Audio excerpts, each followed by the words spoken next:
You get into an argument. Your heart is pounding. You have every right to be furious, and for a moment you are. But then something happens. The anger just dissolves. Maybe they said one vulnerable thing. Maybe you caught a look on their face. Maybe you just started thinking about their side of it, and suddenly the rage you were holding on to slipped right through your fingers. And now you're the one apologizing, or at least softening. While they're still fired up, you're already trying to make peace. You've probably asked yourself why you can't just stay mad, why anger never seems to stick the way it does for other people, why you always end up being the one who cools down first, who reaches out first, who lets it go first. Maybe someone has even called you out for it, said you're too nice, said you always let people off the hook, said you roll over too easily. And the confusing part of you wonders if they're right. Here's what nobody tells you. That's not a weakness. That's a psychological profile. And it's a lot more complex and a lot more interesting than anyone gives it credit for. Let's start with what's actually happening in your brain when anger doesn't stick. Anger, at its core, is a threat response. Your amygdala, the part of your brain that detects emotional danger, fires a signal. Cortisol and adrenaline flood your system. Your body tenses. Your focus narrows. You prepare to defend yourself. But in people who can't stay angry, something interrupts that cycle faster than average. Researchers call this emotional recovery rate, how quickly your nervous system returns to its baseline after an emotional spike. And it turns out this rate varies significantly from person to person. It's shaped by a combination of genetics, early environment, and something called vagal tone. Your vagus nerve, a long nerve running from your brainstem down through your chest and abdomen, acts like a brake pedal for your stress response. People with high vagal tone can downregulate intense emotions more efficiently. Their nervous system doesn't just stay locked in alarm mode, it resets, and it resets faster. A study published in the journal Psychological Science found that individuals with higher vagal tone showed faster recovery from negative emotional states and demonstrated greater emotional flexibility overall.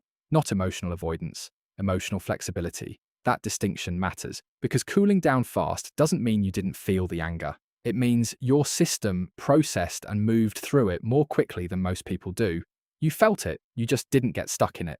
But there's another layer here, and this is where it gets interesting. People who can't stay angry are almost always people with unusually high empathy. Not just surface level, I feel bad for you. Empathy, cognitive empathy. The ability to almost involuntarily model what another person is thinking and feeling, even mid-conflict. So while you're angry, part of your brain is simultaneously running a simulation of the other person's internal experience. What are they feeling right now? What are they afraid of? What pain is living underneath what they just said to you? And the moment that simulation produces a plausible answer, the moment you glimpse their vulnerability, their fear, the bad weak underneath the bad behavior, your anger loses its fuel, because anger needs a villain, and your brain keeps humanizing the villain. You don't get to stay outraged at someone once you understand why they acted the way they did. Your empathy won't let you hold on to the story that they're simply bad. It keeps adding context. It keeps filling in their side. This is empathy working in real time. And while it's a genuinely remarkable quality, it comes with a cost that most people in this category never talk about enough. Here's the shadow side. And it's important. When you can't stay angry, your anger doesn't always disappear. Sometimes it goes underground. You let it go on the surface, you smooth it over. You're the bigger person again, but underneath something accumulates. The thing that wasn't said, the boundary that wasn't held, the apology you gave when you weren't actually done being hurt. Psychologists draw a hard line between anger suppression and anger resolution. Resolution means the emotion was actually processed. You felt it, you expressed it, you moved through it. Suppression means it was pushed down, usually to maintain peace or avoid confrontation. And suppression has real consequences that compound quietly over time. It shows up as low-grade resentment in long-term relationships. It shows up as exhaustion, the specific kind that comes from always being the emotionally regulated one, always being the one who adjusts. It shows up as a quiet, persistent feeling that you give more than you receive, that you try harder, that you care more. A study in the Journal of Personality and Social Psychology found that people who habitually suppress angry emotions reported lower relationship satisfaction over time.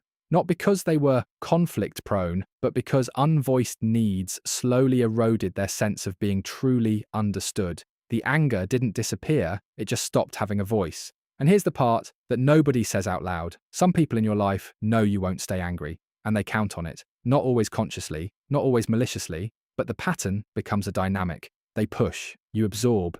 They get more latitude than they've actually earned because you always reset first, and they never have to face the full weight of how their behavior landed. That's not your emotional intelligence failing you. That's your emotional intelligence being quietly exploited. So what separates the people who carry this trait as a genuine strength versus the ones it slowly costs? The answer comes down to one thing: expression. The people who have this wired into them and thrive aren't people who feel less anger. They're people who learned, either naturally or deliberately, to voice the anger before it dissolves. To say, "Oh, I need you to know that hurt me," before the empathy kicks in and softens everything into forgiveness. Because here's what you need to understand about yourself. Your empathy isn't going anywhere. You're always going to see their side. You're always going to cool down. You're always going to reach the place of understanding before the other person even gets there. That's not something you turn off. That's how you're built. The skill isn't learning to stay angry longer. The skill is learning to speak while you still feel it, even briefly, even imperfectly, even just one sentence before the window closes. Not to punish them, not to escalate, but because your experience deserves to be known, and a relationship where you always silently absorb and then quietly forgive is not actually a healthy one, even if it looks peaceful from the outside. Umbar, here's what this actually says about you. You are not a pushover. You are not weak. You do not let things go because they don't matter to you. You let things go because your nervous system is efficient. Your empathy runs deep, and somewhere along the way, whether through your upbringing, your relationships, or simply the way you're wired, you developed a powerful instinct toward repair over destruction. That instinct, when protected and expressed, rather than suppressed and exploited, is genuinely rare.